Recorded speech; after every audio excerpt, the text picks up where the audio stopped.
வணக்கம் ஃப்ரெண்ட்ஸ், எல்லோரும் எப்படி இருக்கீங்க? நான் நல்லா இருக்கேன். நம்ம சேனலில் சாதாரண தையல் மிஷினில் எப்படி எம்ப்ராய்டரி போடுறதுங்கிறத பார்த்துக்கிட்டு இருக்கோம். சாதாரண தையல் மிஷினை எப்படி எம்ப்ராய்டரி போடுறதுக்கு கன்வெர்ட் பண்ணுறதுங்கிறது நான் வீடியோ போட்டிருக்கேன். அதை பார்க்காதவங்க டிஸ்கிரிப்ஷனில் லிங்க் இருக்குது, பார்த்துட்டு வாங்க. இன்றைக்கி நம்ம பார்க்க போகிறது காலிக்கோ ரன்னிங். இந்த எம்ப்ராய்டரி சாதாரண தையல் மிஷினில் எம்ப்ராய்டரி போடுறதுல 2 பேசிக் ஸ்டிச்சஸ் இருக்குது. ஒன்று வந்து சாட்டின் பேஸ்ட், ஒன்று ரன்னிங் பேஸ்ட். இன்றைக்கி நம்ம பார்க்குறது ரன்னிங் பேஸ் பண்ண ஒரு ஸ்டிச்சு தான் பார்க்க போகிறோம். முதல்ல நீங்கள் வந்து ட்ரை பண்ணும்போது இந்த மாதிரி ஒரு 2 லைன் போட்டுக்கோங்க. அந்த 2 லைனுக்குள்ளே இந்த மாதிரி திலகம் ஷேப்பில் ரன்னிங் வந்து ப்ராக்டிஸ் பண்ணணும். அவ்வளோதான் ஸ்டிச்சு. ரொம்ப சிம்பிளான ஸ்டிச்சு இது. இது மாதிரி நம்ம இது எதுக்காக அப்படின்னா, ஏதாவது ஃபில்லிங் ஸ்டிச்சு, ஏன் நெக் லைனில் கூட நீங்கள் இந்த மாதிரி ஒரு ஸ்டிச்சை நீங்கள் அப்ளை பண்ணலாம். இப்போ நான் ஆன்டி கிளாக் வைஸில் ரொட்டேட் பண்ணுறேன். அதே மாதிரி கிளாக் வைஸ் ரொட்டேட் பண்ணுறதுக்கும் ப்ராக்டிஸ் பண்ணிக்கோங்க. இப்போ பாருங்கள், 2வது லைனில் வந்து நான் வந்து கிளாக் வைஸில் ரொட்டேட் பண்ணி இந்த ஸ்டிச்சை போடுவேன். இது எதுக்காகனா, ஒரு ஃபில்லிங்கில் வரும்போது அடுத்த லைன் வரும்போது கிளாக் வைஸ் ஆன்டி கிளாக் வைஸ்னு 2 டைப்பாகவும் நம்ம வந்து போடுற மாதிரி இருக்கும். அதனால் ப்ராக்டிஸ் பண்ணும்போதே கிளாக் வைஸாகவும் ஆன்டி கிளாக் வைஸாகவும் இந்த ஸ்டிச்சை நீங்கள் ப்ராக்டிஸ் பண்ணிக்கோங்க. இப்போ இந்த லைன் பார்த்தீங்கன்னா, நான் வந்து கிளாக் வைஸாக வந்து நான் ரொட்டேட் பண்ணி இந்த திலகம் ஷேப்பை கொண்டு வரேன். இது மாதிரி 2 டைப்பாகவும் நீங்கள் ப்ராக்டிஸ் பண்ணுங்கள். இப்போ நான் கீழே ஒரு டிசைன் போட்டிருக்கேன் இல்லையா, அதில் நான் இப்போ வந்து ஃபில் பண்ணி காட்டுவேன். பாருங்கள், ஒரு லைன் வந்து ஆன்டி கிளாக் வைஸாகவும் ஒரு லைன் வந்து கிளாக் வைஸாகவும் மாறி மாறி வரும். ஏன்னா நம்ம வந்து நீடில் வந்து த்ரெட்டை வந்து அவுக்காமல் நம்ம அப்படியே கண்டினியூஸாக போடும்போது இப்படி மாறி மாறி வரும் ஃபில்லிங் ஸ்டிச்சில்.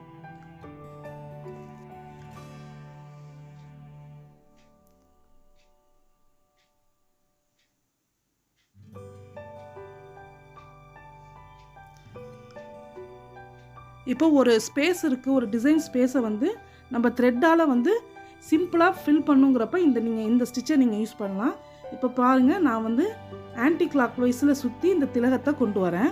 அடுத்த லைன் பார்த்தீங்கன்னா கிளாக் வைஸில் சுற்றி கொண்டு வருவேன். அப்படியே நம்ம கண்டினியூஸாக நம்ம வந்து இந்த ஸ்டிச்சை வந்து கொண்டு போகிறதுக்கு இந்த clockwise anticlockwise நம்ம கண்டிப்பாக ப்ராக்டிஸ் பண்ணிக்கணும். இந்த லைன் வந்து கிளாக் வைஸ் பண்ணுறேன். இப்படி அடுத்தடுத்த லைன் வந்து நம்ம நீடில் வந்து த்ரெட்டை வந்து எடுக்காமல் கண்டினியூஸாக பண்ணுறதுக்கு நம்ம இந்த மாதிரி மாற்றி மாற்றி பண்ணுறோம்.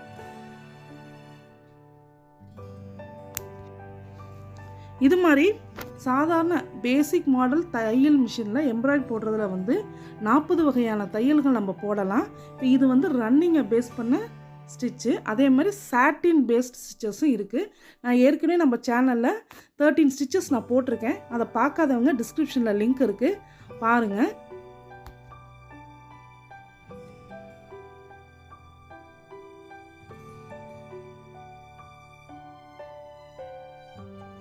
எப்போதுமே இந்த மாதிரி ஃபில்லிங் ஸ்டிச் பண்ணும்போது சுற்றி அவுட்லைன் எப்போதுமே ஒரு 2 ரன்னிங் ஸ்டிச் நம்ம கொடுத்தோம்னா அந்த உள்ளே இருக்கிற ஸ்டிச் வந்து ஹைலைட் பண்ணி காட்டும்.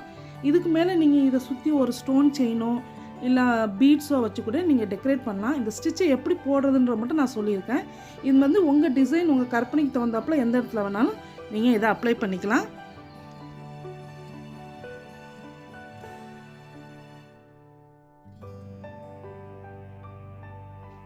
இது என்னோடய எம்ப்ராய்டரி ஆல்பத்துக்காக போட்டது.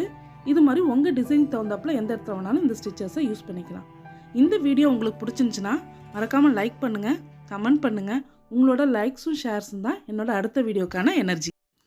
சப்ஸ்கிரைப் பண்ண மறந்துடாதீங்க. பக்கத்தில் இருக்க பெல் பட்டனையும் கிளிக் பண்ணிக்கோங்க. என்னோடய அப்லோடுக்கான நோட்டிஃபிகேஷன் உடனே வந்துடும். அடுத்த வீடியோவில்